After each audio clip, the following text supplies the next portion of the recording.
The courtroom in Nuremberg is crowded long before dawn, a vast stone chamber repurposed to carry the moral weight of a shattered continent. Flags of the four victorious powers hang behind the bench, their colors subdued by the heavy light that falls from high windows. The judges take their seats one by one, representatives of the United States, the Soviet Union, Britain, and France, not as conquerors, but as custodians of a process meant to replace vengeance with record and sentence.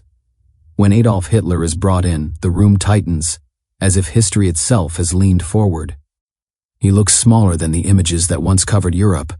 The uniform is gone, replaced by a plain jacket, his hair thinning, his posture stiff.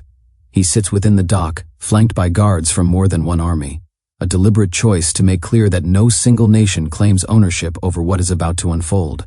The trial belongs to the Allies collectively, and to the millions who cannot be present. The charge sheet is thick, translated into multiple languages, its pages a catalogue of catastrophe. The presiding judge opens the proceedings with a statement of jurisdiction. This is an international military tribunal, created jointly by the Allied powers. Its authority does not come from conquest alone, but from agreements signed in the aftermath of victory, agreements asserting that certain crimes are so grave they offend not only nations but humanity itself. The courtroom listens as the charges are read, not as accusations shouted, but as legal formulations delivered with care. Conspiracy to wage aggressive war, crimes against peace, war crimes, crimes against humanity. Each count is explained, grounded in documents, orders, and outcomes. Each is translated, and each lands heavily. The question of who tries Hitler is answered not with flags, but with procedure. The Americans lead much of the prosecution, bringing with them an emphasis on documentary evidence and legal structure. They present memoranda, minutes of meetings, signed orders, and captured correspondence, building a case designed to stand on paper long after emotions fade. The Soviets press just as forcefully, their prosecutors speaking with the authority of a nation that lost entire cities and millions of lives. They bring eyewitnesses from the East, survivors and soldiers, voices that carry the raw immediacy of destruction. The British and French contribute their own prosecutors, ensuring that the narrative is not dominated by a single national perspective. The trial becomes a braided effort, different styles converging on the same defendant. Hitler listens through headphones as translations flow into his ears. At times he scribbles notes, at times he stares ahead, jaw set. When allowed to respond to the charges, he does not offer remorse. Instead, he frames his actions as those of a statesman defending his nation, insisting that history will judge him differently.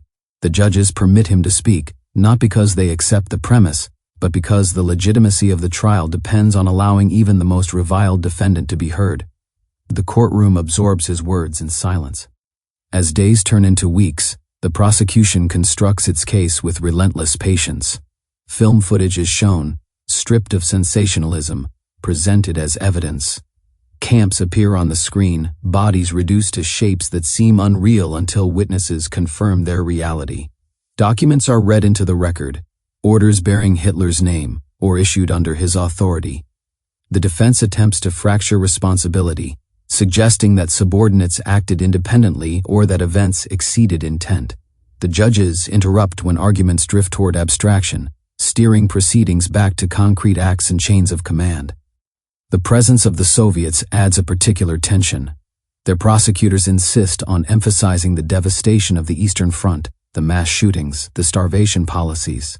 There are moments when political undercurrents surface, when the Americans and British subtly resist allowing the trial to become a forum for broader ideological claims. Yet the structure of the tribunal holds. Disagreements are handled in chambers, not before the cameras.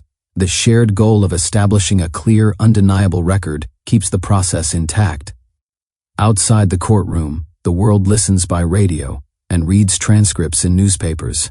Some expect a spectacle, a theatrical condemnation. What they receive instead is methodical, almost austere. This is intentional. The Allies want the verdict to be unassailable, not merely satisfying. Every exhibit is numbered, every testimony cross-checked. Time stretches on, and with it the sense that something unprecedented is happening, a former head of state being judged not by a firing squad but by law. Hitler's health becomes a topic of quiet concern. Doctors examine him regularly, Aware that any sign of incapacity could undermine the trial, he grows more brittle as weeks pass, his confidence flickering when confronted with evidence he cannot plausibly deny. Still, he maintains a posture of defiance, as if conceding anything would be a betrayal of the image he cultivated for decades. When the prosecution rests, the defense presents its case. It is constrained, limited by the weight of documentation. Arguments revolve around sovereignty, around the idea that leaders cannot be judged by external standards. The judges listen carefully, aware that the principles established here will echo far beyond this room. They ask pointed questions, testing whether the defense can reconcile its claims with the evidence of systematic, deliberate atrocity. Closing arguments arrive without flourish. The prosecutors speak not of hatred but of responsibility.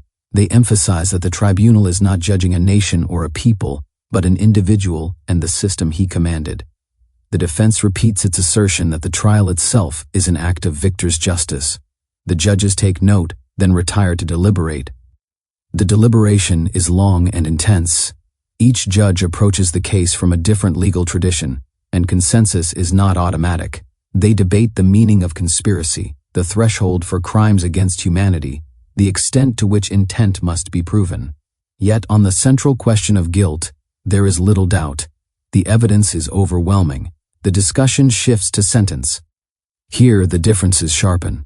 Some argue that life imprisonment would better demonstrate the triumph of law over bloodshed, allowing Hitler to live out his days in obscurity. Others contend that the magnitude of the crimes demands the ultimate penalty, not as revenge but as a statement that certain acts forfeit the right to continue living freely. The Soviet judge is unequivocal in favor of death. The American judge weighs the symbolic impact, considering how history will read the sentence. In the end, a majority agrees that execution is warranted. The courtroom reconvenes for the verdict. The atmosphere is heavy, controlled. Hitler stands as the judgments are read, count by count, guilty repeated with measured clarity. The sentence follows. Death by hanging, to be carried out after the conclusion of all proceedings. The words are delivered without embellishment. There is no outburst, no dramatic collapse. Hitler's face tightens, then settles into a rigid mask. In the days that follow, reactions ripple across the world. Some feel relief, others a hollow sense that no punishment can truly balance the scales. In Germany, there is a mix of shame, denial, and a quiet acknowledgement that a chapter has closed. The tribunal issues a final statement emphasizing that the process was conducted jointly by the Allied powers, that the sentence reflects a collective judgment. The execution itself is brief and tightly controlled, witnessed only by officials and documented for the record. There is no public spectacle. The intent is not to create a martyr but to conclude a legal process. When it is over, the body is handled discreetly, the location of remains kept from becoming a site of pilgrimage. In the aftermath, the trial's legacy begins to take shape. Legal scholars pore over the transcripts. Survivors find in the record a validation of their suffering, a confirmation that what happened was seen, named, and condemned. The collaboration between American Soviets and their allies, strained though it was, stands as a rare moment of unity in a world already sliding toward new divisions. The image that endures is not of the gallows, but of the courtroom itself, of law confronting power and insisting on accountability. Hitler's trial at Nuremberg becomes less about the man and more about the precedent, the idea that even those who command nations can be called to answer before an international court. It does not heal all wounds, but it draws a line, imperfect yet deliberate, between the world that was and the one that hopes to be.